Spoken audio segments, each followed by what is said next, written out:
जय हिंद साथियों, मैं प्रिंस कुमार आप सबका तहे दिल से स्वागत करता हूं हमारे इस YouTube चैनल जिसका नाम है NCERT बाय प्रिंस कुमार। तो दोस्तों, आज की इस वीडियो में हम लोग बात करने वाले हैं क्लास 12th हिस्ट्री का चैप्टर नंबर फर्स्ट, जिसका नाम है दोस्तों ब्रिक्स, ब्रीड्स एंड बोन्स।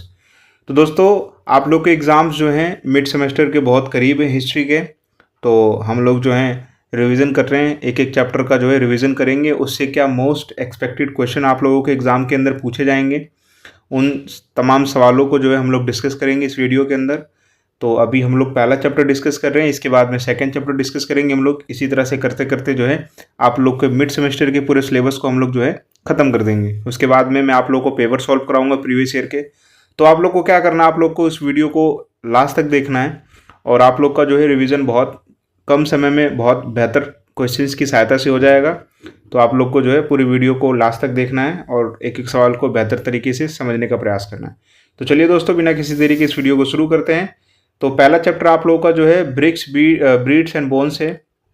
इस चैप्टर से आपके 2 नंबर के कौन कौन से एक्सपेक्टेड सवाल बन सकते हैं। तो इस सेगमेंट में सबसे पहला सवाल आप लोग का जो है वो ये पूछा जाएगा कि list the raw materials required for the craft production in the Harappan civilization and discuss how this might have been obtain. आप लोगों ने पढ़ा है इस चैप्टर के अंदर कि भाई क्राफ्ट प्रोडक्शन के लिए जो हड़प्पा सिविलाइजेशन बहुत फेमस था, वो लोग जो थे डिफरेंट जो रॉक्स वगैरह थे उनसे जो है ये लोग ब्यूटीफुल कलर करके क्या बनाते थे दोस्तों, ये लोग बनाते थे आपका मालाएं वगैरह बनाते थे दोस्तों, है ना, जिसको हम लोग क्या बोलते थे, जिसको ब्रीड्स बोला जाता है।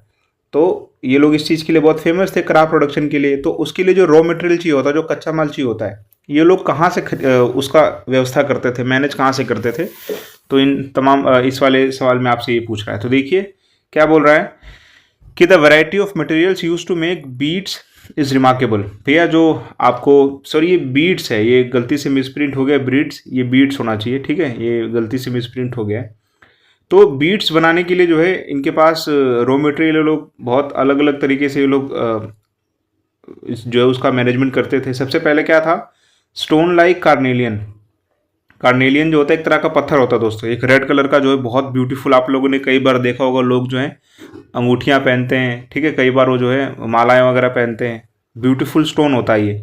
तो उससे ये लोग जो थे क्राफ्ट्स वगैरह बनाते थे, बीड्स वगैरह बनाते थे। उसके बाद में आप लोग का सेकेंड है जैस्पर, जैस्पर भी, crystal, quartz and steatite, metals like copper, bronze and gold and shell, faience and terracotta और बर्नडे। तो ये जो आप लोग के क्या हैं दोस्तों, these are the raw materials which they use to make what, beads, ठीक है दोस्तों। तो किस तरह से इसको ये लोग प्रोक्योर करते थे, इसको लेके कहाँ से आते थे ये लोग, ये जो रॉ मटेरियल है, ये तमाम जितने भी quartz, crystal, jasper, steatite, metals, ये तमाम चीज़ों का ये लोग कहाँ से मैनेजमेंट करते थे। तो देखिए पहला क्या है, the establish settlement such as Nageshwar, Shortughai and Balakot. ये वो जगह है जहाँ पर या तो कोई झील पाई जाती है, कोई पॉन्ड पाया जाता है, या तो समुद्र के से सटे हुए इलाके। आप लोग को पता है कि समुद्र से सटा हुआ इलाके में कई सारी सीपियाँ वगैरह, कई सारे पत्थर वगैरह पाए जाते हैं, है ना। तो कैसे इनको प्रोक्योर करते थे ये लोग, द एस्टैब्लिश, ये सेटलमेंट्स वगैरह, ये अपने जो वहाँ पर कई सारे घर वगैरह बनाते थे और वहाँ पे लोगों को ये लोग सेटल करते थे, ताकि वहाँ से जो रॉ मटेरियल वगैरह इकट्ठा करके ये लोग जो है सेंड कर सकें। तो नागेश्वर के अंदर इन लोगों ने सेटलमेंट्स बनाई थी, शोरतुगई के अंदर बनाई थी, बालाकोट के अंदर बनाई थी। उसके बाद में दोस्तों, उसके बाद में कहाँ बनाया था, उसके बाद में they might have sent expeditions to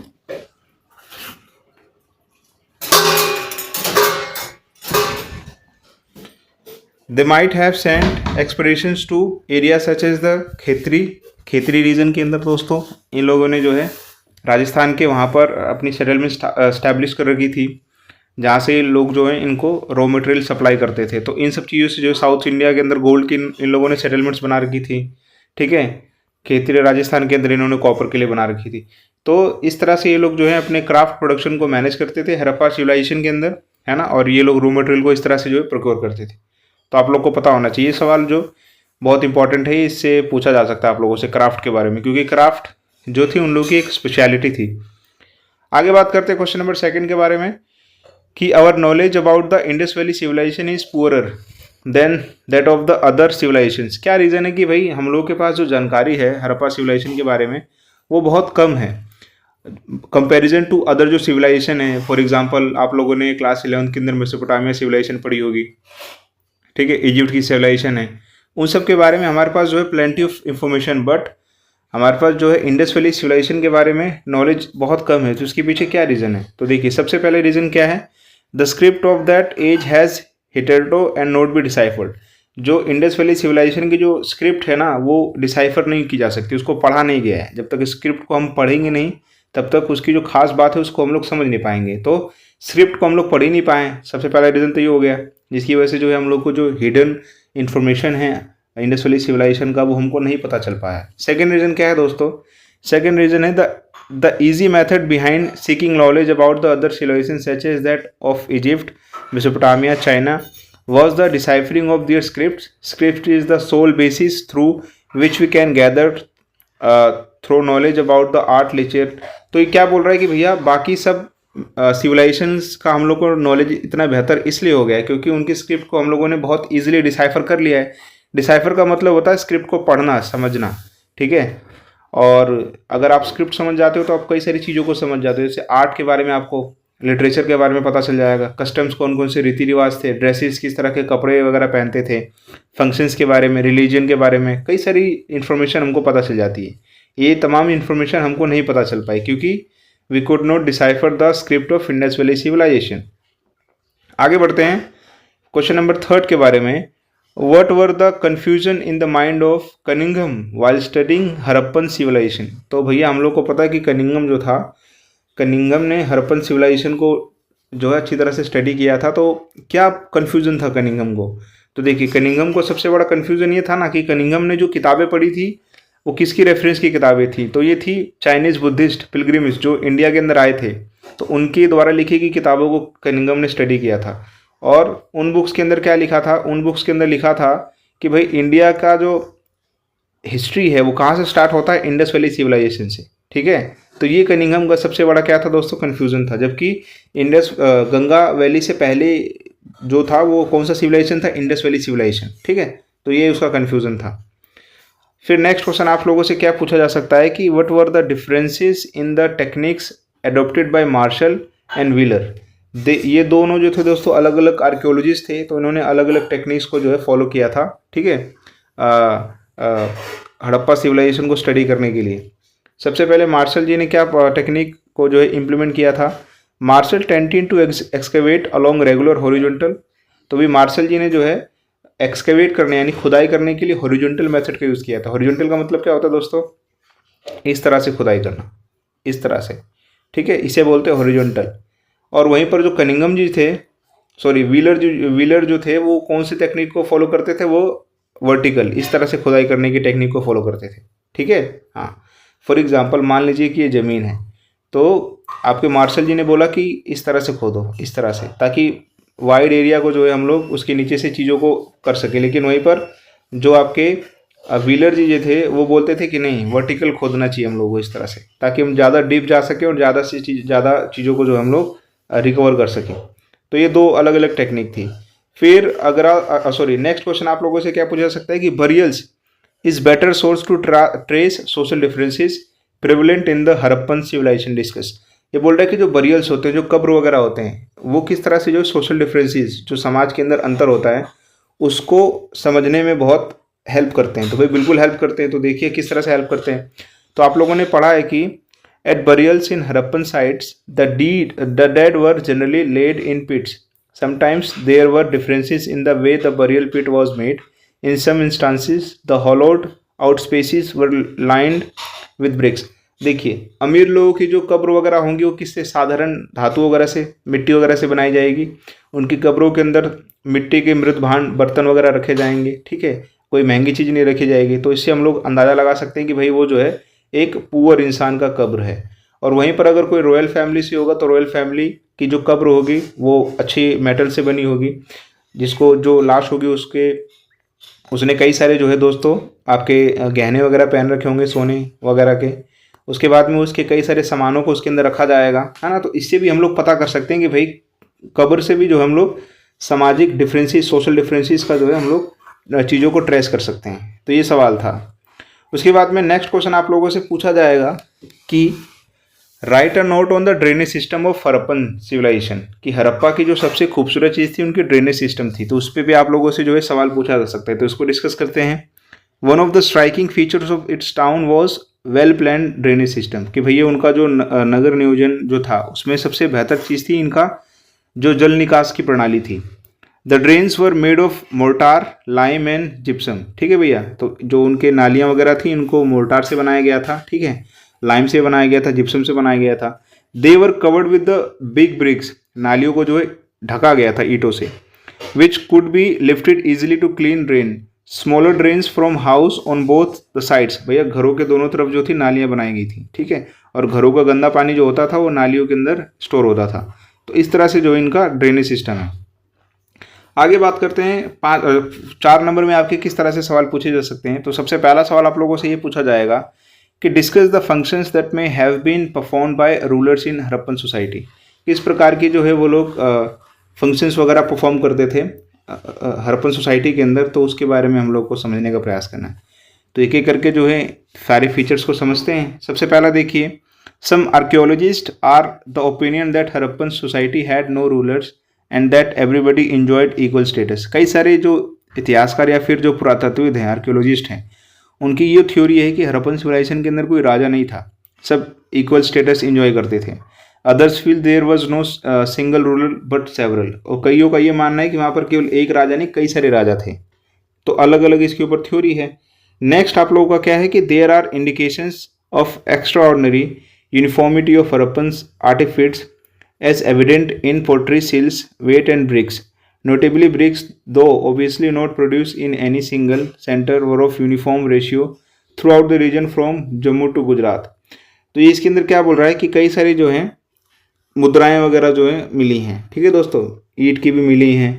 तो इससे क्या होता है दोस्तों, इससे पता चलता है कि एक प्रकार का शासन तो था वहाँ पर, क्योंकि मुद्रा जो है पूरे हड़प्पा सिविलाइजेशन के अंदर एक ही तरह की मुद्रा हर जगह पाई गई है। तो इससे पता चलता है कि भाई कोई शासक वगैरह था। नेक्स्ट क्या है, under the guidance and supervision of the rulers plans and layouts of the city were prepared. कईयों का मानना है कि भैया राजा के आदेश अनुसार जो है जो बनाया गया था पूरा आपका लेआउट्स वगैरह, सिटीज़ और शहरों को तैयार किया गया था। Big buildings, palaces, forts, tanks, wells, canals, granaries were constructed. तो भाई बड़ी बड़ी इमारतें बनाई गई थी, ठीक है, बड़े बड़े जो है किलेबंद वगैरह बनाए गए थे, टैंक्स, वेल्स थे, नालियाँ थी, ग्रेनरी। आप लोगों ने पढ़ा है कि भाई ग्रेनरीज, अनानागार, अनाज को रखने के लिए जो है ग्रेनरीज बनाई गई थी। उसके बाद में आप लोगों को पता है कि roads, lanes and drains were also constructed. रास्तों को बनाया गया था दोस्तों, है ना। एंड क्लीनलीनेस वॉज मेंटेन, साफ सफाई को मेंटेन किया गया था। तो रूलर की सुपरविजन के अंदर ये तमाम चीज़ें, एग्रीकल्चर फार्मर्स को इंक्रीज़ किया गया था तो प्रोडक्शन जिससे बढ़ सके। तो ये तमाम चीज़ें जो थी ये आपका क्या है दोस्तों, this are the features of functions that may have been perform by the rulers in Harappan society. तो ये आप लोग का हो गया। नेक्स्ट आप लोगों से क्या सवाल पूछ सकता है कि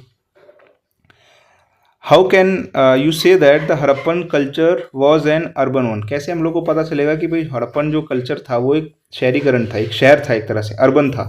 तो कौन कौन से फीचर्स थे। तो सबसे पहला फीचर आपका था भाई the cities were well planned and thickly populated. तो भैया जो शहर को जो है बहुत अच्छी तरह से प्लान तरीके से बसाया गया था और ठीक ठाक पॉपुलेशन भी थी। उसके बाद में the roads were straight and wide, जो सड़क वगैरह थे वो सीधे थे। आप लोगों ने पढ़ा है कि जो रोड थे वो 90 डिग्री पे होते थे दोस्तों। उसके बाद में चौड़े चौड़े रोड बनाए गए थे। नेक्स्ट क्या था, नेक्स्ट विशेषता क्या है आप लोग की कि the houses were made of, जो घरों को बनाया गया था पक्की ईंटों से बनाया गया था दोस्तों। Every house had a well and bathroom, हर घर के अंदर जो था स्नानागार और आप लोग का एक कुआं पाया जाता था। The drainage system was excellent with the house drains emptying into street drains. घरों का सारा गंदा पानी जो था नालियों की सहायता से बाहर जाता था दोस्तों। The citadel Harappan had public buildings, ठीक है, आप लोग को पता है कि हड़प्पा सभ्यता के अंदर 2 प्रकार की बिल्डिंग्स पाई जाती थी, एक सिटाइडल पाया जाता था और एक लोअर आप लोग का सेटलमेंट पाया जाता था। Lothal was dockyard and important trading centre. जो लोथल था वो आप लोग का डॉकयार्ड था, जहाँ पर जहाज वगैरह रुका करते थे, वहाँ से जो इम्पोर्ट एक्सपोर्ट हुआ करता था। तो these are the features which showcase that Harappa's culture was an urban one. ठीक है दोस्तों, ये आप लोगों का हो गया। उसके बाद में आप लोगों से जो है 8 नंबर में एक सवाल ये पूछ सकता है कि discuss how archaeologist reconstruct the past. आप लोग को बताना है कि इसके अंदर इतिहासकार किस प्रकार से जो है अतीत की रचना करते हैं, अतीत को जो है बनाते हैं। तो आप लोग को इसको देखना है। तो पहला पॉइंट देखिए, इतिहासकार जो होते हैं materials evidence allows archaeologist to better reconstruct Harappan life. This material could be pottery, tools, ornaments, household objects. इतिहासकार यानी जो पुरातत्वविद होते हैं, जो खुदाई करके जो ऐतिहासिक चीज़ों को निकालते हैं, तो वो उन ऑब्जेक्ट्स की सहायता से जो दोस्तों इतिहास को समझने का प्रयास करते हैं। वो कौन कौन से ऑब्जेक्ट्स होते हैं? पोट्री हो सकता है, टूल्स हो सकते हैं, ऑर्नामेंट्स हो सकते हैं, हाउस होल्ड सकते हैं। तो इन तमाम चीज़ों की सहायता से जो चीज़ों को क्या करते हैं दोस्तों, आप लोग का जो है रिकंस्ट्रक्ट करते हैं।